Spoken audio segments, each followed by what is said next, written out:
Who really betrayed Pablo Escobar? From Colombian authorities to the US government to rival criminals. Everyone had a reason to want Pablo dead, but who pulled the trigger? We'll examine the various theories and evidence surrounding Escobar's death. Through interviews with experts and those who were close to Escobar, we'll put together the events that led to his final moments on a rooftop in his hometown. By the end of this video, you'll have a better understanding of the complex web of forces at play in Escobar's demise, and hopefully come to your own conclusions about who was really responsible for his payoff. Let's uncover the truth. The death of Pablo Escobar remains a controversial topic, with conflicting accounts of what actually happened. According to the official version, Escobar was shot and killed by the police while attempting to flee capture. However, there are different official versions of this story, depending on who you ask. The US government claimed his death, stating that it was their special forces who took down the notorious drug lord. On the other hand, the Colombian police insisted that it was their officers who fired the fatal shots. With different parties claiming responsibility, it can be difficult to detect the truth behind Escobar's demise. People might question the government's official account, given the conflicting reports. According to government records, after a 6-month manhunt that cost over $100 million, Escobar was finally located in the Barrio neighborhood of Medellin, his hometown and the same place where he had first started his drug empire. The government claims that Escobar was hiding out there when raided by the police on December 3, 1993. The authorities were able to track him down by tapping and tracing a call he made to his son.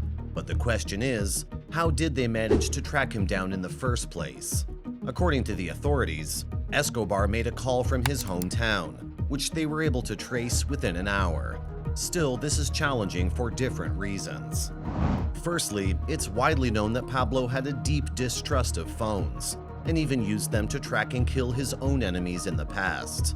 He had always cautioned against the use of phones, famously stating that they were death. Given this, it seems unlikely that Escobar would have made a call from his hometown, especially since Medellin was under heavy surveillance at the time. Secondly, not only did Escobar make a phone call, but he also identified himself and requested to speak to his son. He then proceeded to have a lengthy conversation. Given the circumstances, it's hard to believe that Escobar would have taken such a risk, especially since he knew that any call he made could potentially lead to his capture. Despite these conflicts, it's been confirmed that Escobar did in fact make the call that led to his capture. This raises yet another question. Why would he make such a call, knowing completely the risks involved? It's possible that he was simply desperate to speak to his son one last time before his inevitable capture. To comprehend this, one must have an understanding of the relationship with his family, especially his son. While the media portrays Escobar as a loving and caring father who kept his family away from the drug trade's atrocities, the truth is that he never hid his lifestyle from his family. As Escobar's son puts it, he knew his father well, and he was not just a father, but also a bandit. The son recalls that Pablo even confessed to him when he was just 7 years old. At the age of 27, in March of 1976, Escobar met Maria Victoria Henao, who was just 15 years old at the time. They got married, and over the years they had 2 children, a boy named Juan Pablo, who is now known as Sebastian Marroquin, and a girl named Manuela Escobar. While it is possible that Pablo may have had multiple extramarital affairs, he only recognized the children he had with his wife as his own. Despite his twisted and often violent lifestyle, he did have a love for his family and cherished any time he could spend with them, particularly his son. Juan Pablo lived a privileged childhood in a grand mansion, with lavish amenities like go-kart racing tracks, private zoos with exotic animals, swimming pools, a fleet of expensive cars and helicopters, and a huge staff at his disposal. However, there was always an underlying feeling of danger and death that hung over the family. As from the same house, Pablo Escobar ran the notorious Medellin cartel, which supplied 80% of the world's cocaine. gave orders for assassinations, planned drug routes, planted car bombs, and unleashed violence across Colombia. When Juan was old enough, he urged his father to stop the violence and bombings that were causing the deaths of innocent people. However, Pablo was not willing to change his ways. In fact, he justified his actions by claiming that he was only retaliating against those who were using violence against his family and loved ones. When Juan was 8 years, Pablo called him into a room and laid out all the drugs that were available in the house on a table. And then he taught his son about the effects of using drugs and discouraged him from using them. The Escobar family's comfortable life was abruptly halted when Pablo made a grave mistake. In his quest to hunt down a government official, Pablo Escobar blew up a plane with 110 innocent passengers on board, including 2 Americans. This gave the American government an excuse to intervene in Pablo's capture, and this marked a period of extreme danger for Pablo Escobar and his family. The US government used different strategies to locate Pablo, such as aiding a Colombian group named Search Block and working with anti-Pablo vigilantes and rival cartels. Pablo surrendered himself and was held in a private facility called La Catedral. Meanwhile, his family kept moving to safe houses, never staying in one place for long. He feared for their safety, even teaching them how to take their own lives to avoid torture. However, Escobar's devotion to his family was put to the test during his time at La Catedral. He lost many allies, some dying while fighting for him, and the remaining ones surrendering to the authorities. However, their actions could not have led to his arrest, as the government already knew his location. The authorities were too afraid to attempt to apprehend him, as even in captivity, Escobar had great power.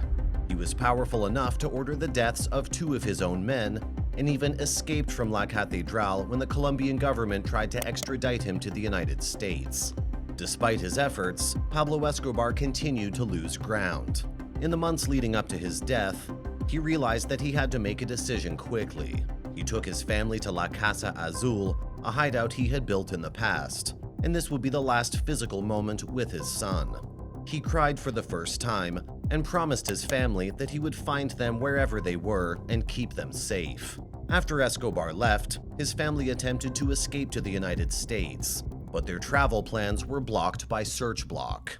They then attempted to go to Germany, but they were also denied entry. In the end, they were forced to take refuge in a hotel in downtown Bogota. Despite his distance, Pablo was aware of the situation and knew that his family was in grave danger. He knew that his family was not wanted by those who were after him, but they would not hesitate to harm them if it would help in their pursuit of him. According to Sebastian Marroquin, his father called him repeatedly before his death. The phone calls made it clear to Sebastian that Pablo was willing to be killed. As Pablo's family sat nervously in a hotel room, surrounded by reporters and police officers, they received a phone call from Pablo. This was a mistake, as the phones were tapped and the authorities were able to trace his location. Pablo had been staying in his auntie's house in Medellin for a few days, celebrating his birthday with his personal bodyguard, El Limon. Pablo did not try to run. Instead, he waited until he was spotted by an undercover member of the Search Block. Pablo knew that he had 2 choices at that moment: betray his family and live, or betray himself and give his family a second chance at life. He chose the latter and ran to the barrio rooftops of Medellin with El Limon. It was inevitable that he would meet his death, and he probably knew this. Pablo's death was not recorded, but official reports state that he died from a gunshot wound to his right ear, the same method of suicide that he had taught his son and wife to avoid torture and capture. Pablo Escobar was the one who ultimately betrayed himself and caused his death. Despite his many enemies, only Pablo could have killed Pablo. His family played a role in his demise by being the reason for his ultimate sacrifice, as he chose to betray himself to give them a chance at a better life.